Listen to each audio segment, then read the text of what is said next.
Привет, меня зовут Вика, и в этом видео я расскажу о своих впечатлениях после года в Казахстане, а также о плюсах и минусах жизни в городе Алматы. Чуть больше года назад мы с мужем и сыном переехали в Алматы. Сюда переехало очень много наших земляков.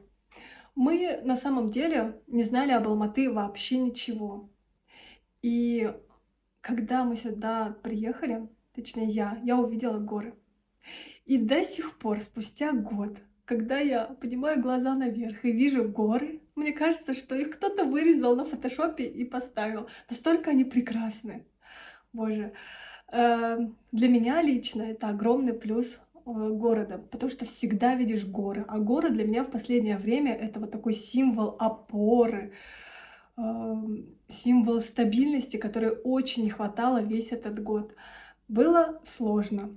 Подробнее о драматическом переезде, о том, с какими сложностями я сталкивалась, я писала в своем инстаграм, у меня была серия Reels. Если интересно, то переходите, там было действительно сериально. Итак, Алматы.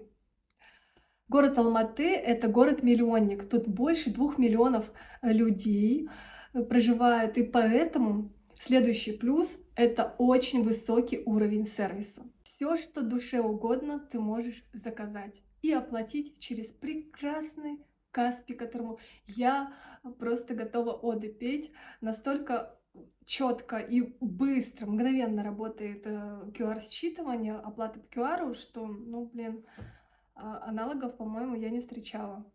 Ну, отличная система. Также довольно легко оформлять документы и ИИН, потому что все цифровизировано. Здесь очень развита туристическая инфраструктура, просто на очень крепком, высоком уровне. Во-первых, добираться до туристической локации очень легко. Дороги шикарные, очень гладкие, комфортные. Да, вспоминаю, как у нас в Якутии стиральная доска в лучшем случае. Поэтому, да, дороги — это несомненный плюс Казахстана. И неудивительно, что Казахстан стал туристической меккой для туристов со всего мира. Рядом с нами в ресторанчике на Чарыне сидели японская пожилая пара, туристы из Китая. Мы слышали итальянскую речь, французскую. И там, конечно, миллион туристов с ближнего, дальнего зарубежья. И это так здорово! Ты чувствуешь себя гражданином мира, когда ты находишься в туристической локации в Казахстане. При этом цены гораздо ниже, чем где-нибудь в Европе. Буквально 2 недели назад мы с мужем сходили на старую японскую дорогу. Мы уже, не знаю, какой раз уже, но я лично третий в этом заилийском Алатау, визит-центр Аюсай. Я лично третий, а муж там за все лето, пока мы были в Якутии, он несколько раз туда сходил, пешком ходил, друга взял на водопады Аюсай. Это прям наше любимое место. Во-первых, довольно близко от города, во-вторых, там очень современно, а природа чудесная. Там настоящие горы, так живописно. Лошадки вкусные. Ладно, ну, если кто-то не ест конину, извините. Мы в Якутии едим же, ребят. Вот, а здесь, да, кстати, плавно перетекаем к вопросу о кухне. Казахская кухня. Очень много пересечений с якутской кухней, поэтому, ребята, костный мозг на распиленных костных костях, сахарных костях, которые вдоль распилены, это нужно пробовать. Это очень вкусно, очень полезно. Хазы, разнообразное мясо, беш, это все безумно вкусно. Вот. Вика сглотнула слюну. Мне нравится, что в этом городе, в городе Алматы, очень развит транспорт. Если вы не знали, то тут есть метро. Оно ничем не уступает московскому метро, ну, кроме помпезности. Оно очень чистое, доступное, комфортное, современное. Единственный нюанс, который я заметила, поезда ходят реже, чем в Москве. По-моему, каждые 8 минут, если я не ошибаюсь. Просто в Москве я знаю, что каждые 2-3 минуты ходят. И поэтому один раз я попала в час пик, что там просто места не было. Куча студентов набилась в вагон, и я крепко держала за сумку. Это у меня привычка с московского метро еще, когда я контролирую. Я осознанный пассажир и контролирую все свои багажные отделения. Вот. Еще я пользовалась общественным транспортом, да, троллейбусы, автобусы, маршрутки. Мне больше всего понравились большие, комфортные, современные автобусы. Их большинство. Старых я, честно говоря, даже и не припомню. Система оплаты такая же, которая называется «на совесть», то есть ты оплачиваешь QR. Кстати, очень удобная карточка Онай, которая и в метро работает, и в общественном транспорте наземном. Вот. Э, Я сейчас вспоминаю историю, когда мы оплатили, такие стоим, рядом с нами стоит парень, пассажир. Ну, стоит и стоит. Мы думали, ну, он давно, наверное, зашел, и не видели, как он оплатил. И тут заходит контролер. Он начинает убегать, но в итоге контролер к нему подошел и попросил показать оплаченный билет. Мы показали приложение, а парень ну, начал отмазываться. У него не получилось, и его оштрафовали на довольно ну, большую сумму по сравнению с оплатой билета. Так что, ребята, кто хочет зайчиком, не надо.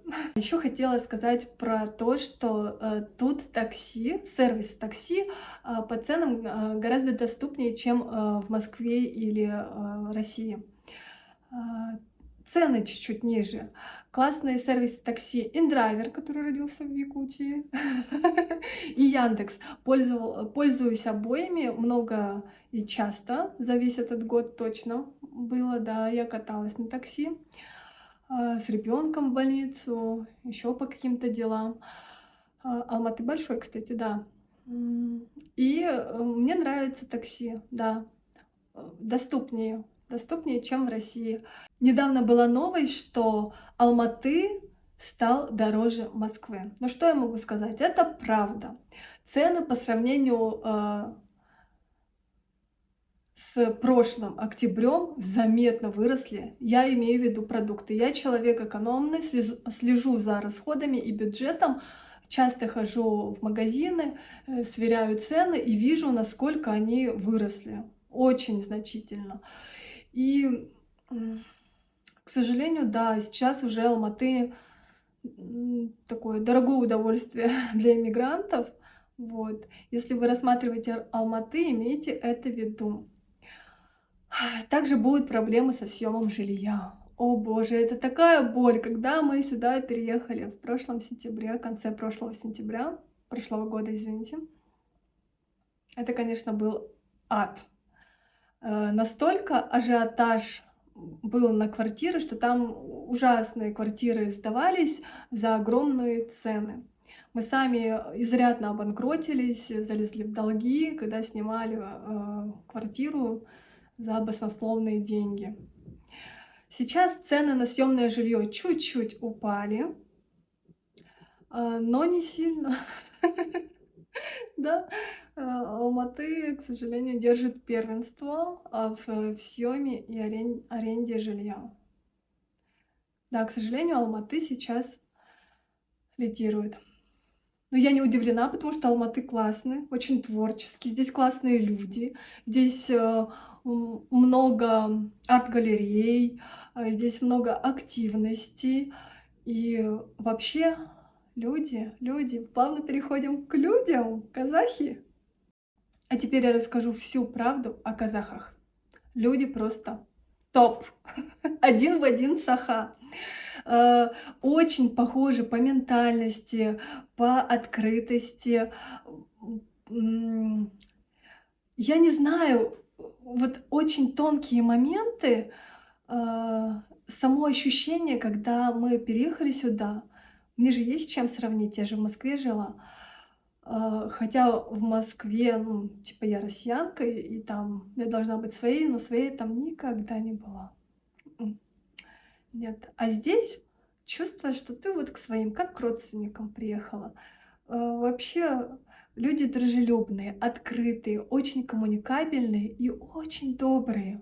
Вот недавно был случай, слышу, кто-то зовет, откликает кого-то. Я не поняла, что это ко мне обращаются. Когда встретилась глазами с этим человеком, это был пожилой мужчина, тогда я поняла, что ко мне. Я подошла к нему, он дает мне мой телефон. То есть я его забыла, а он так настойчиво и долго откликал меня.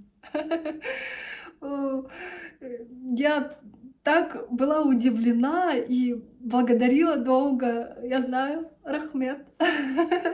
Как сказать спасибо на казахском. И меня это тронуло до глубины души. Это далеко не единственный случай, потому что когда мы сюда переезжали, я внесла депозит в гостиницу, это было в Павлодаре. И представляете, я совершенно забыла об этом депозите.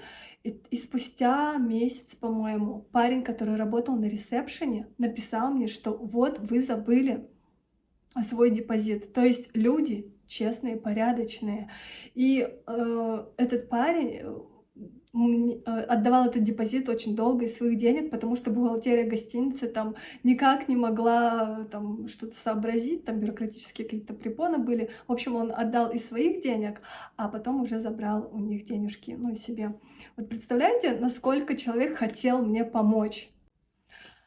А еще меня здесь очень часто принимают за казашку. Вот когда я говорю, что я из Якутии, все говорят: "Да? Так на казашку похожа". И еще то, что люди очень открытые, ко мне часто подходят на улицах, ну и могут завести разговор, познакомиться. Вот недавно с одной женщиной познакомились на улице, когда гуляли. Ей стало так, ну, не знаю почему, как-то она ко мне подошла, мы разговорились, я была с ребенком, и когда она узнала, что из Якутии, тоже ей было очень интересно, как и что, там так мило побеседовали. Вот. И да, и обращаются ко мне тоже на казахском, и к моему мужу тоже. Поэтому люди дружелюбные, порядочные, и очень открытые. Давайте перейдем к разделу "Работа". Когда мы переехали в Казахстан, в первые месяцы было тяжело, конечно. И мы думали: как же найти здесь работу, как же найти источник дохода.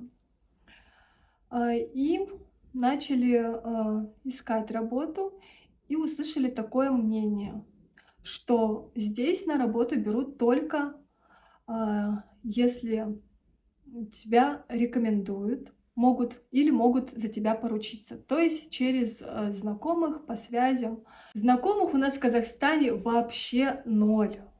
То есть мы ничего не знали, у нас нет ни знакомых, ни друзей, никого бы, ни каких-то дальних родственников, никого. Мы ни одной души здесь не знали.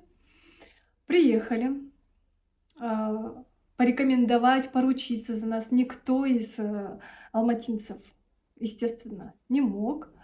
И пришлось нам самостоятельно. Петя искал работу 4 месяца. 4 долгих месяца было тяжело. Да, но он, кстати, я сделаю ставку, сколько он написал резюме, сколько он подавался, во сколько компаний он стучался, сколько у него попыток, отказов было. Но, тем не менее, итог таков, что он сейчас работает в одном из топовых банков Казахстана в отделе дизайн, IT-разработки, не знаю. В общем, он UX-дизайнер и трудится над мобильными приложениями. Цены поднялись, да? То, что Алматы стал дороже Москвы по проживанию. А когда я залезла на OLX, по-моему, поиск работы, и там в основном зарплаты предлагались в районе 200 тысяч тенге. 200 тысяч тенге — это в рублях примерно 40 тысяч.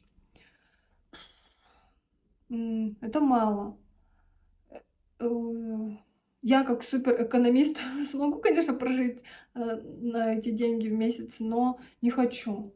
Не хочу, мне нужно больше. И ребенку нужно больше. Вот как? Ах, я задумываюсь о поиске работы, но я хочу, чтобы я такая капризная, я хочу, на полставки, чтобы у меня было свободное время для "Ютуба". Какие выводы про работу? Что кто ищет, тот всегда найдет. Заложите просто больше времени, сделайте больше попыток найти хорошую работу в Казахстане. Можно без связи и знакомств. Можно, возможно. Вот живой пример — это а, трудоустройство моего мужа.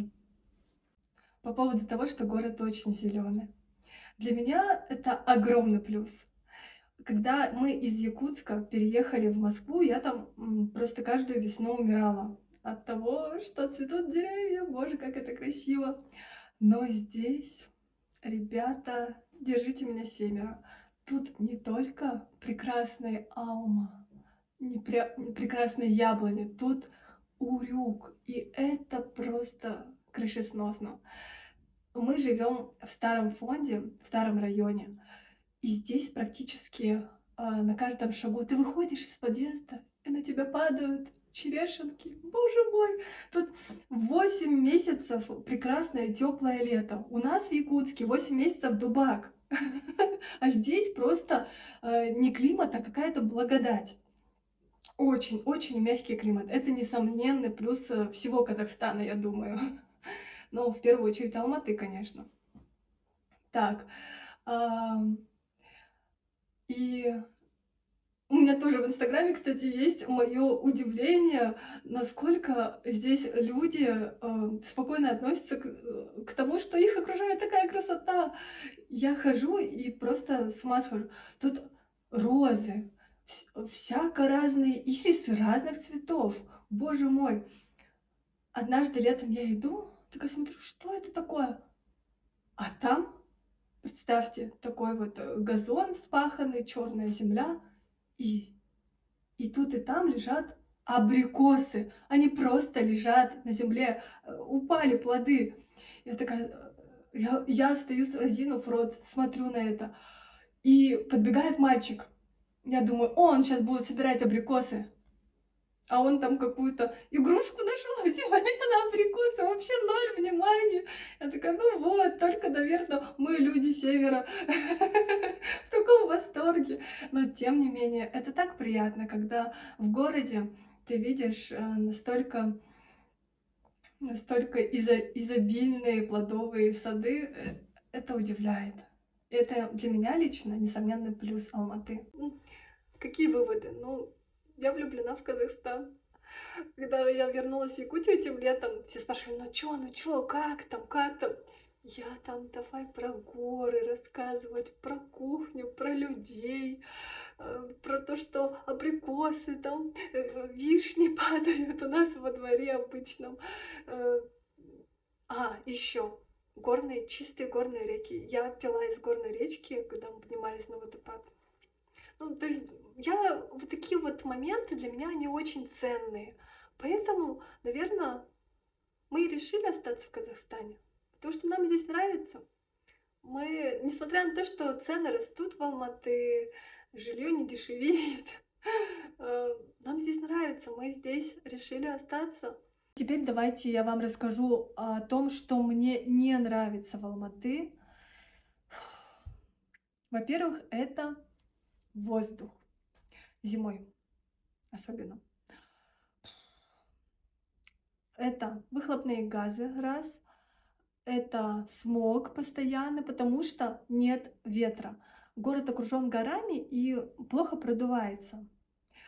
А люди топят, частный сектор отапливает дома каким-то очень едким горючим. И поэтому все собирается, плюс выхлопные газы от автомобилей. Автомобилей тоже очень много, город задыхается.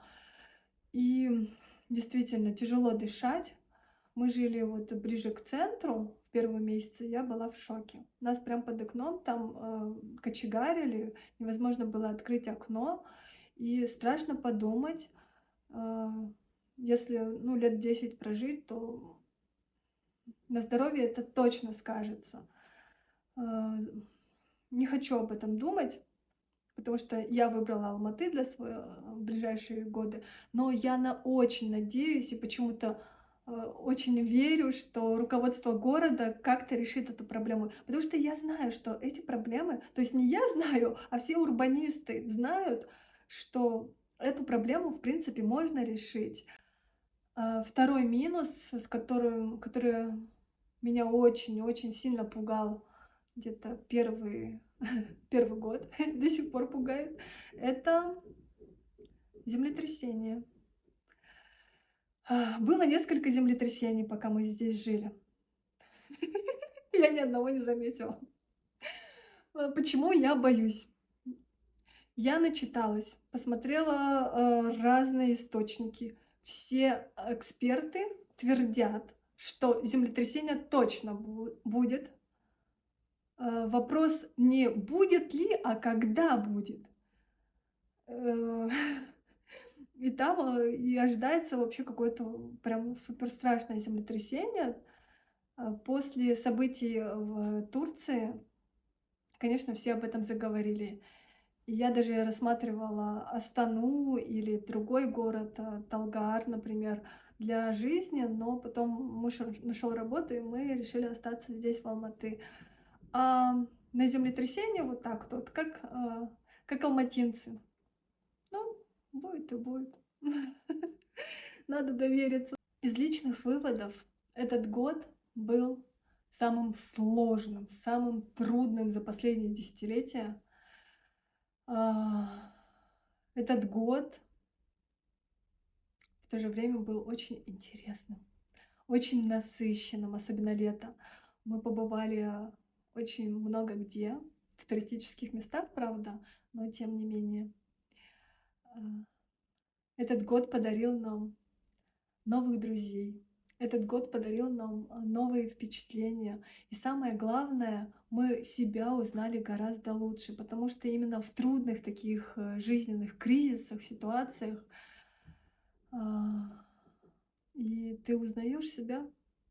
И я считаю, что это самый ценный подарок Казахстана мне. Это я. Ребят, давайте комментируйте, ставьте лайки, делитесь этим видео. Я буду вам очень благодарна. И подписывайтесь. А если вы еще жмякнете колокольчик, я просто вам вот такие вот сердечки подарю. Ну все, отвечу всем в первый час после публикации.